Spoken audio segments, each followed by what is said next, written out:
Assalamualaikum warahmatullahi wabarakatuh. Bagaimana kabar kalian teman-teman? Semoga sehat selalu ya. Kami dari kelompok yang beranggotakan Tri Nasihatul Hasanah, Arif Rahman Yofa, Nabila Horiso Alfarisi, Aisyah Ilham Fatihah, dan saya Ihda Gusin Nuri Syafaqoh. Di sini kami akan menjelaskan materi tentang analisis of variance satu arah dan uji beda nyata. Langsung saja kita simak videonya ya. Baiklah, saya akan menjelaskan tentang analisis variance satu arah atau sering disebut dengan ANOVA one way. Analisis variance atau ANOVA merupakan perluasan dari uji T. Uji T menguji rata-rata dari dua populasi. Sedangkan analisis variance menguji rata-rata dari 3 populasi atau lebih. Dalam analisis variance, variabel bebas bersifat non-metrik atau kualitatif, atau sering disebut kategori.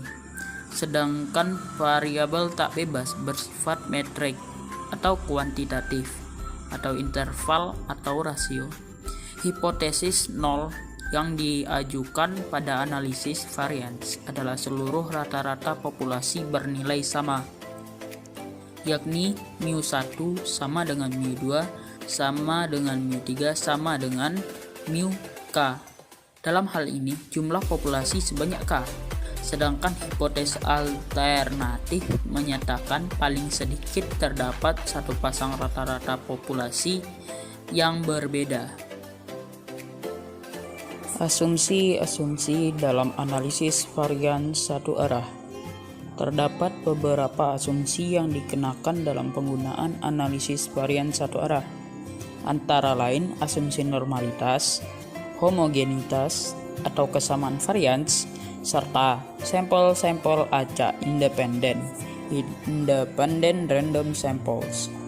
Yang pertama, asumsi normalitas, yaitu salah satu asumsi yang dikenakan dalam analisis varians satu arah adalah asumsi normalitas, yakni sampel-sampel yang diteliti berasal dari populasi yang berdistribusi normal.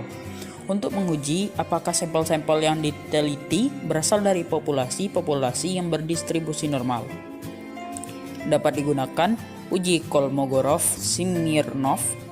Hipotesis nol menyatakan sampel yang diambil berasal dari populasi yang berdistribusi normal. Sedangkan hipotesis alternatif menyatakan sampel yang diambil tidak berasal dari populasi yang berdistribusi normal. Untuk pengambilan keputusan terhadap hipotesis dapat dibandingkan antara nilai probabilitas dari uji Kolmogorov-Smirnov dan tingkat signifikansi yang digunakan dalam bentuk alfa. Berikut aturan pengambilan keputusan terhadap hipotesis. Jika nilai probabilitas lebih besar dari tingkat signifikansi, maka H0 diterima dan H1 ditolak. Dan jika nilai probabilitas kecil dari signifikansi, maka H0 ditolak dan H1 diterima. Selanjutnya, asumsi kesamaan varians. Selain asumsi normalitas, asumsi lain yang dikenakan dalam analisis varians adalah asumsi kesamaan varians, yakni sampel-sampel yang diteliti berasal dari populasi yang memiliki varians yang sama. Untuk menguji apakah sampel-sampel yang diteliti berasal dari populasi yang memiliki varians yang sama, dapat digunakan uji Levene. Hipotesis nol menyatakan sampel-sampel yang diambil berasal dari populasi yang memiliki varians yang sama. Sedangkan hipotesis alternatif menyatakan paling tidak terdapat sepasang populasi yang memiliki varians yang berbeda. Untuk pengambilan keputusan terhadap hipotesis dapat dibandingkan antara nilai probabilitas dari uji Levene dan tingkat signifikansi yang digunakan atau dalam bentuk alfa. Berikut aturan pengambilan keputusan terhadap hipotesis dengan pendekatan nilai probabilitas. Jika nilai probabilitas lebih besar dari signifikansi, maka H0 diterima dan H1 ditolak. Dan jika nilai probabilitas kecil dari signifikansi, maka H0 ditolak. Asumsi yang ketiga yaitu independent random sample. Asumsi mengenai sampel-sampel acak independen dapat diartikan sebagai antar sampel saling independen, serta pengambilan elemen sampel bersifat acak atau random. Selanjutnya, uji beda nyata terkecil BNT atau Least Significant Differences LSD. Uji BNT merupakan uji lanjut setelah mengetahui dari analisis ovarian bahwa terdapat perbedaan perlakuan terhadap sampel yang diuji. Dua buah sampel dikatakan memiliki rata-rata berbeda jika selisih antara rata-rata contoh lebih besar dari nilai BNT. Nilai BNT untuk menentukan apakah menolak H0 atau tidak dengan statistik uji sebagai berikut. Ya, selanjutnya kita masuk ke sesi soal. Pertanyaannya, untuk mengetahui efek dari 3 macam merek obat penurun tekanan darah, pasien dikelompokkan menjadi 3 macam, yaitu pasien peminum obat merek A, pasien peminum obat merek B, dan pasien peminum obat merek C. Berikut data tekanan darah dari 3 kelompok pasien.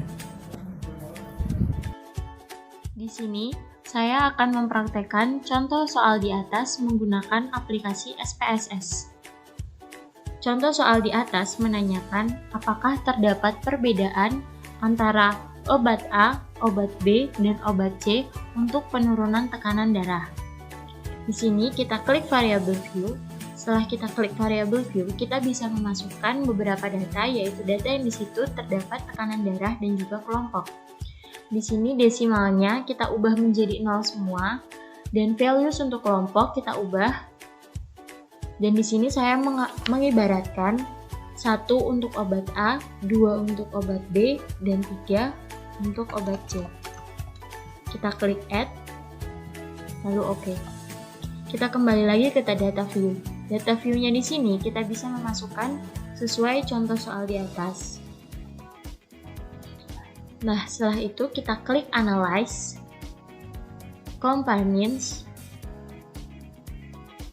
one-way ANOVA, tekanan darah kita masukkan ke dependent list, karena dependent list ini tekanan darah itu adalah variabel bebas, dan faktornya yaitu kelompok, yang di situ tertera antara obat A, obat B, dan obat C. Nah, prosesnya kita menggunakan LSD, kita klik LSD, continue. Optionnya kita pilih descriptive dan juga homogeneity of variant test. Setelah semuanya diklik, kita klik OK. Di sini kita bisa lihat hasil outputnya. Dari hasil output ini, kita bisa menentukan apakah terdapat perbedaan atau tidak. Dan jika terdapat perbedaan, kita bisa menggunakan uji lanjut dan kita bisa melihat dari multiply comparison. Di sini kita akan menganalisis dari output yang telah kita dapatkan untuk menguji apakah rata-rata tekanan darah orang peminum obat A, obat B, dan obat C adalah sama ataupun tidak. Yang pertama di sini ada tabel deskriptif. Tabel ini menyajikan informasi mengenai data. Pada kolom N menunjukkan jumlah data untuk masing-masing pengelompokan jenis obat. Kemudian pada kolom min menyajikan informasi mengenai rata-rata tekanan darah untuk masing-masing jenis obat. Nah, di sini analisisnya dari tabel deskriptif di atas nampak bahwa rata-rata tekanan darah untuk jenis obat A adalah 125 dengan jumlah sampel sebanyak 7. Kemudian rata-rata tekanan darah untuk jenis obat B adalah 125 dengan jumlah sampel sebanyak 7, dan rata-rata tekanan darah untuk jenis obat C adalah 148,33 dengan jumlah sampel sebanyak 6.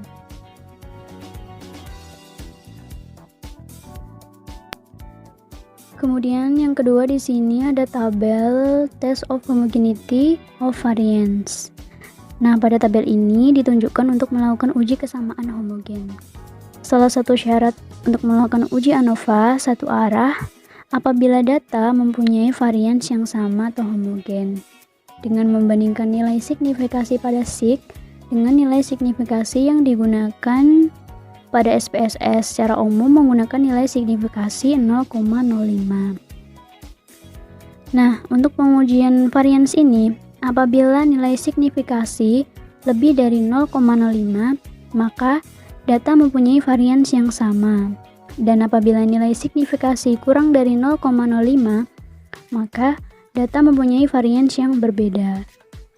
Nah, untuk analisisnya sendiri dari tabel ini, terlihat bahwa nilai signifikan probabilitas adalah 0,998, yang berarti bahwa lebih dari 0,05. Maka data di atas mempunyai varians yang sama. Kemudian selanjutnya ada tabel ANOVA. Pada tabel ANOVA ini memberikan nilai untuk menganalisa apakah terdapat perbedaan rata-rata antara variabel yang diuji. Kita andaikan bahwa H0 adalah rata-rata tekanan darah orang peminum obat A, obat B, dan obat C adalah sama. Kemudian HA adalah rata-rata tekanan darah orang peminum obat A, obat B, dan obat C adalah tidak sama atau terdapat perbedaan. Kemudian sebelum kita mengambil keputusan maka memerlukan tabel F dengan tingkat signifikan 0,05. Setelah kita lakukan pengujian, ternyata F hitung yang kita dapatkan adalah 7,827 dan F tabelnya adalah 3,59. Nah, untuk mencari F tabelnya itu sendiri, kita dapat melihat pada tabel F dengan tingkat signifikan 0,05. Untuk kriteria pengujiannya, apabila F tabel lebih dari F hitung, maka H0 diterima. Dan jika F tabel kurang dari F hitung, maka H0 ditolak atau HA diterima. Untuk analisisnya, dari data yang kita dapatkan di atas adalah bahwa F tabel kurang dari F hitung. Yaitu tadi kan F tabelnya kita dapatkan 3,59, sedangkan F hitungnya adalah 7,827. Maka di sini F tabel kurang dari F hitung. Dengan begitu, H0 ditolak atau HA diterima. Dengan kata lain bahwa rata-rata tekanan darah orang peminum obat A, obat B, dan obat C adalah tidak sama atau terdapat perbedaan. Kemudian selain itu, kita juga bisa mengambil keputusan berdasarkan nilai probabilitas yang tercantum pada kolom SIG. Apabila probabilitas lebih dari 0,05, maka H0 diterima. Dan apabila probabilitas kurang dari 0,05, maka H0 ditolak atau HA diterima. Dengan begitu, dari hasil di atas, probabilitas yang dihasilkan adalah 0,04, yang berarti kurang dari 0,05, maka H0 ditolak. Setelah melakukan uji ANOVA, dilanjutkan dengan uji post hoc atau LSD. Jika hasil uji ANOVA menunjukkan H0 diterima atau tidak ada perbedaan, maka uji lanjut post hoc tidak dilakukan. Sebaliknya, jika uji menunjukkan H0 ditolak atau ada perbedaan, maka uji lanjut post hoc harus dilakukan. Karena hasil uji ANOVA di atas menunjukkan adanya perbedaan yang signifikan, maka uji selanjutnya adalah melihat kelompok mana saja yang berbeda. Untuk menentukan uji lanjut mana yang digunakan, maka lihat tabel Test of Homogeneity of Variance. Bila hasil tes menunjukkan varians yang sama, maka uji lanjut yang digunakan adalah uji Bonferroni. Namun, bila hasil tes menunjukkan varian tidak sama, maka uji lanjut yang digunakan adalah uji Gemshowell. Dari Test of Homogeneity of Variance di atas menghasilkan bahwa varian ketiga kelompok tersebut adalah sama. Maka uji lanjut post hoc yang digunakan adalah uji Bonferroni. Selanjutnya ada tabel multiple comparisons. Tabel ini digunakan untuk mengetahui variabel mana yang memiliki perbedaan yang signifikan dengan melihat ada tidaknya tanda petik pada kolom mean difference. Tanda petik ini menunjukkan adanya perbedaan rata-rata yang signifikan. Nah, dari tabel di atas kita dapat menganalisis bahwa Rata-rata tekanan darah peminum obat A berbeda signifikan dengan peminum obat C. Begitu juga dengan rata-rata tekanan darah peminum obat B berbeda signifikan dengan peminum obat C. Dengan begitu, kita dapat menyimpulkan bahwa rata-rata tekanan darah orang peminum obat A, obat B, dan obat C adalah tidak sama atau terdapat perbedaan. Nah, yang mengakibatkan adanya sebuah perbedaan itu sendiri adalah pada jenis obat C. Demikian penjelasan materi dari kami, semoga bermanfaat. Terima kasih. Wassalamualaikum warahmatullahi wabarakatuh.